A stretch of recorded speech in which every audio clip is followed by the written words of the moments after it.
观众朋友，今日半暝11:27开始，伫咧台湾会当看到天高正月，饭店过差不多1点半，阁会当观测到红月，只要夜头就看得到。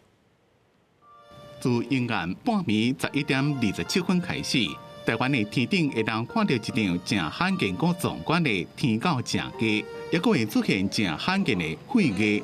月球完全进入地球的本影范围内，也就是所谓的全食阶段。此时我们看到的月亮将呈现暗红色，也就是俗称的红月。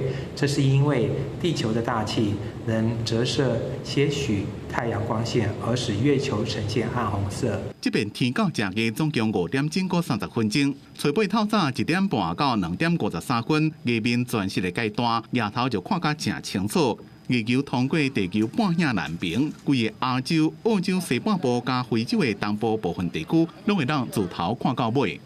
月食是一种天象，是指月球进入地球影子的范围内而发生短暂变暗的现象。9月8号的月全食全台可见，其中最精彩的部分是在9月8号凌晨1点30分到2点53分。这回若无看到，后回阁要看到，自头到尾拢看会到的天高正月，就会等到2028年12月31日。记者综合报道。